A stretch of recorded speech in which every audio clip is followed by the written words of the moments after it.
Hi friends, Miss DeJordy here. And it appears that I made an oopsie and I actually forgot to send one of the chapters that I read of Fantastic Mr. Fox previously.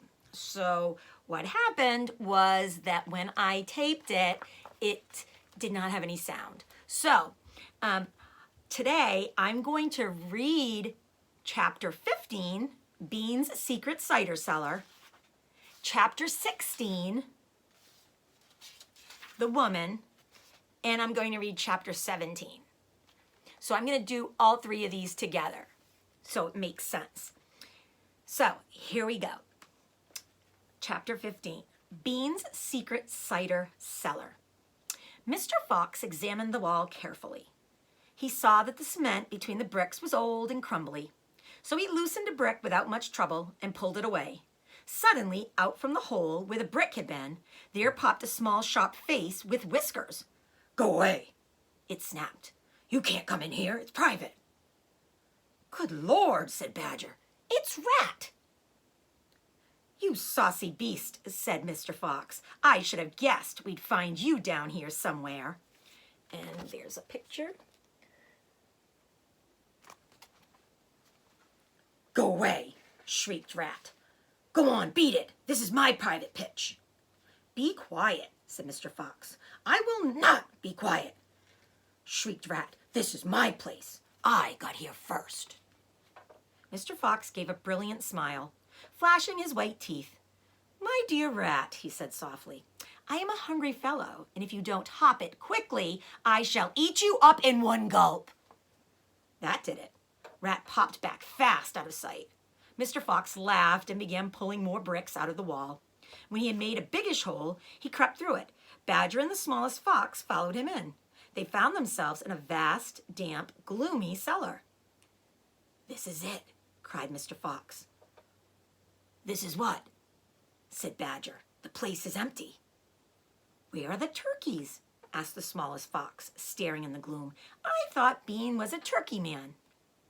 "He is a turkey man," said Mr. Fox, "but we're not after turkeys now. We've got plenty of food." "Then what do we need, Dad?" "Take a good look around," said Mr. Fox. "Don't you see anything that interests you?" Badger and the smallest fox peered into the half-darkness. As their eyes became accustomed to the gloom, they began to see what looked like a whole lot of big glass jars, standing upon shelves and the walls. They were closer. They were jars. There were hundreds of them, and upon each one was written the word cider. And here's a picture of the they're looking at.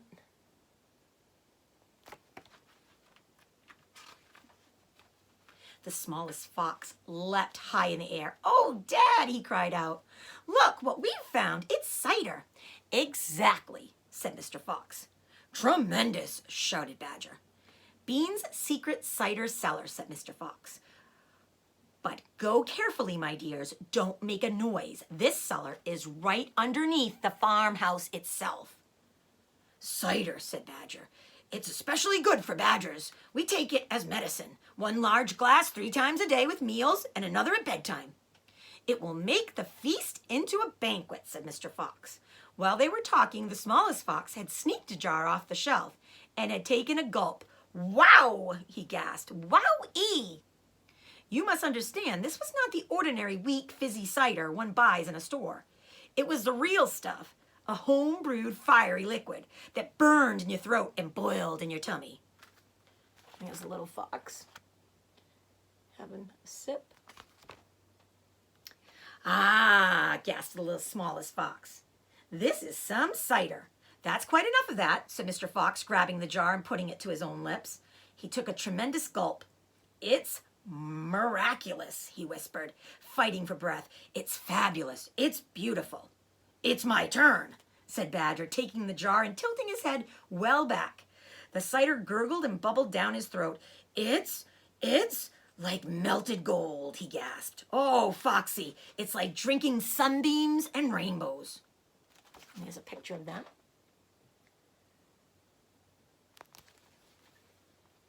"You're pouching," cried Rat. "Put that Get down at once. There'll be none left for me. Rat was perched upon the highest shelf in the cellar, peering out from behind a huge jar. There was a small rubber tube inserted in the neck of the jar, and Rat was using this tube to suck out the cider. "You're silly," said Mr. Fox. "Mind your own business," shrieked Rat. "And if you great clumsy brutes come messing about in here, we'll all be caught. Get out and leave me to sip my cider in peace." At that moment, they heard a woman's voice calling out in the house above them. "Hurry up and get that cider, Mabel," the voice called. "You know Mr. Bean doesn't like to be kept waiting, especially when he's been out all night in a tent." The animals froze. They stayed absolutely still, their ears pricked and their bodies tensed. Then they heard the sound of a door being opened. The door was at the top of a flight of stone steps leading down from the house to the cellar. And now someone was starting to come down those steps. Chapter 16, The Woman. "Quick," said Mr. Fox, "hide." He and Badger and the smallest fox jumped up onto a shelf and crouched behind a row of big cider jars. Peering around the jars, they saw a huge woman coming down into the cellar. At the foot of the steps, the woman paused, looking to the right and left. Then she turned and headed straight for the place where Mr. Fox and Badger and the smallest fox were hiding. She stopped right in front of them. The only thing between her and them was a row of cider jars. She was so close, Mr. Fox could hear the sound of her breathing. Peeping through the crack between two bottles, he noticed that she carried a big rolling pin in one hand. Oh boy, she looks kind of scary.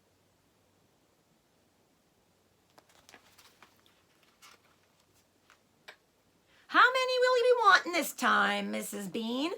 the woman shouted, and from the top of the steps, the other voice called back, "Bring up 2 or 3 jars." "He drank 4 yesterday, Mrs. Bean."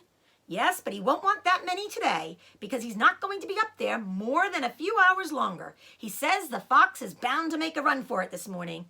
It can't possibly stay down that hole another day without food." The woman in the cellar reached out and lifted a jar of cider from the shelf. The jar she took was next but one to the jar behind which Mr. Fox was crouching. "I'll be glad when the rotten brute is killed and strung up on the front porch," she called out. "And by the way, Mrs. Bean, your husband promised I could have the tail as a souvenir." "The tail's been all shot to pieces," said the voice from upstairs. "Didn't you know that?"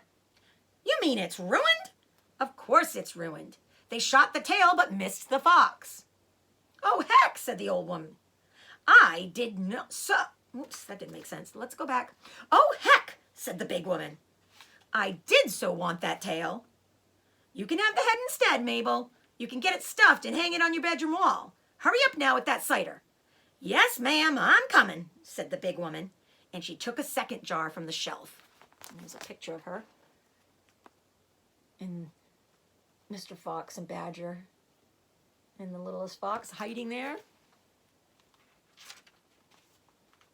"If she takes one more, she'll see us," thought Mr. Fox. He could feel the smallest fox's body pressed tightly against his own, quivering with excitement. "Will 2 be enough, Mrs. Bean, or shall I get 3? "My goodness, Mabel, I don't care as long as you get a move on." "Then 2 it is," said the huge woman. Speaking to herself now, "He drinks too much anyway." Carrying a jar in each hand, and with the rolling pin tucked under one arm, she walked away across the cellar. At the foot of the steps, she paused and looked around, sniffing the air. Picture of her. "There's rats down here again, Mrs. Bean. I can smell 'em." "Then poison them, woman. Poison them. You know what the poison's kept. You know where the poison's kept." "Yes, ma'am," Mabel said. She climbed slowly out of sight up the steps. The door slammed. "Quick," said Mr. Fox. "Grab a jar each and run for it." Rat stood on his high shelf and he shrieked. "What did I tell you? You nearly got me nabbed, didn't you? You nearly gave the game away. You keep out of here from now on. I don't want you around. This is my place." "You," said Mr. Fox, "are going to be poisoned." "Poppycock, said Rat. I sit up here and watch her put the stuff down. She'll never get me. Mr. Fox and Badger and the smallest fox ran across the cellar, clutching a gallon jar each. Goodbye, Rat, they called out as they disappeared through the hole in the wall. Thanks for the lovely cider. Thieves, shrieked Rat. Robbers, bandits, burglars. There's a picture of the rat.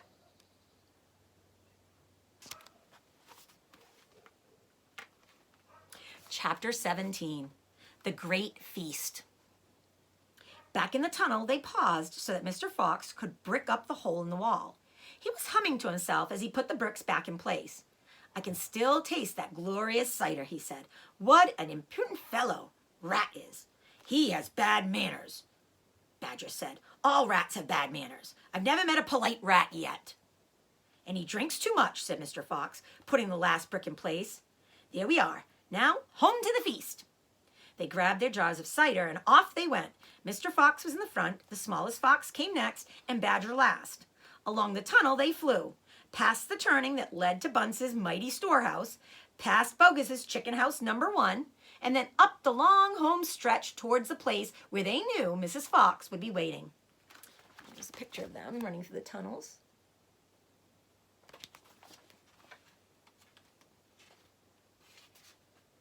Keep it up, my darlings, shouted Mr. Fox. We'll soon be there. Think what's waiting for us at the other end. And just think what we're bringing home with us in these jars. That ought to cheer up poor old Mrs. Fox. Mr. Fox sang a little song as he ran. Home again swiftly I glide, back to my beautiful bride. She'll not feel so rotten as soon as she's gotten some cider inside her inside. Then Badger joined in. Oh, poor Mrs. Badger, he cried, so hungry she very near died. But she'll not feel so hollow if only she'll swallow some cider inside her inside. They were still singing as they rounded the final corner and burst in upon the most wonderful and amazing sight any of them had ever seen. The feast was just beginning. A large dining room had been hollowed out of the earth, and in the middle of it, seated around a huge table, were no less than 29 animals.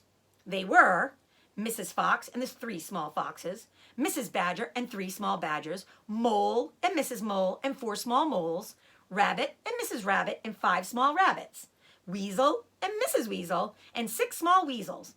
The table was covered with chickens and ducks and geese and hams and bacon, and everyone was tucking into the lovely food. Look at that.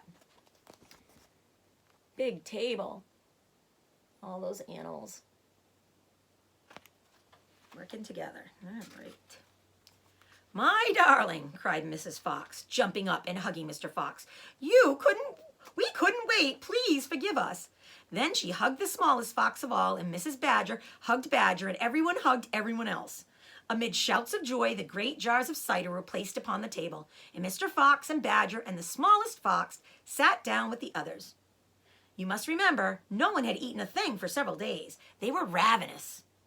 So after a while, there was no conversation at all. There was only the sound of crunching and chewing as the animals attacked the succulent food. At last, Badger stood up. He raised his glass, cider, and called out, "A toast! I want you all to stand and drink a toast to our dear friend who has saved our lives this day, Mr. Fox." "To Mr. Fox," they all shouted, standing up, raising their glasses. "To Mr. Fox, long may he live." And Mrs. Fox got shyly to her feet and said, "I don't want to make a speech. I just want to say one thing, and it is this. My husband is a fantastic fox." Everyone clapped and cheered. Then Mr. Fox himself stood up. "This delicious meal," he began. Then he stopped. In the silence that followed, he let fly a tremendous belch. And a belch is a burp. There was laughter and more clapping. "This delicious meal, my friends," he went on, "is by courtesy of Misters Bogus, Bunce, and Bean." More cheering and laughing. "And I hope you have enjoyed it as much as I have." He let fly another colossal belch. "Better out than in," said Badger.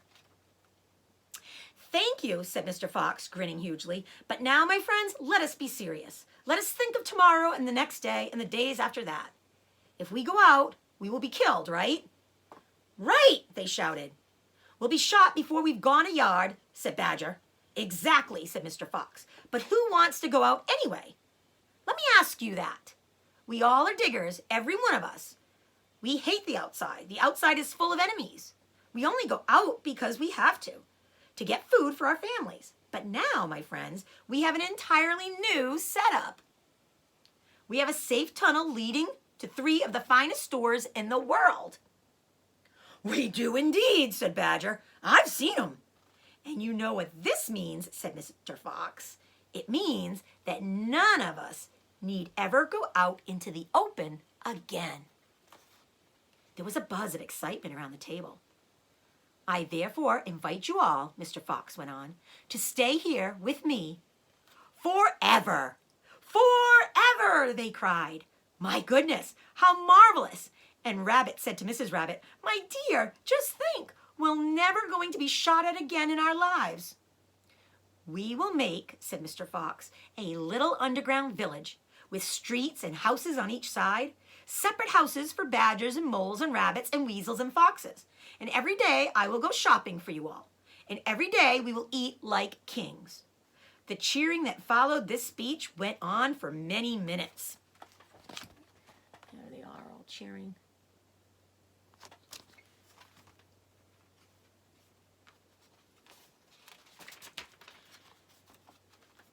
Chapter 18. And chapter 18 is actually only 2 pages, so Mr. Jordy's going to actually read chapter 18 today too, so that we don't leave ourselves with a cliffhanger. Chapter 18, Still Waiting. Outside the fox's hole, Bogus and Bunce and Bean sat beside their tents with their guns on their laps. It was beginning to rain. Water was trickling down the necks of the 3 men and into their shoes.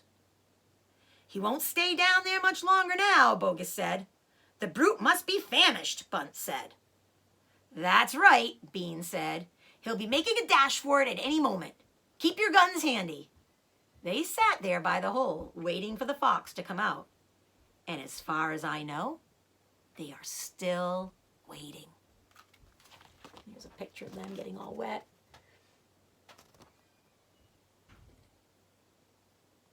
And that, my friends, is the end of this book called Fantastic Mr. Fox.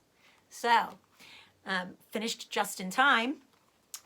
And Mr. Jordy loves this author.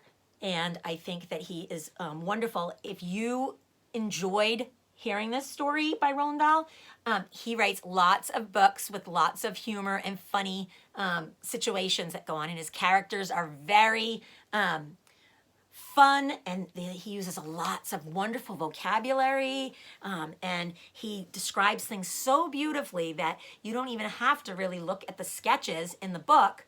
You can really visualize it in your head what's going on. So I hope you enjoyed this book, and I will see you, friends, soon. Take care.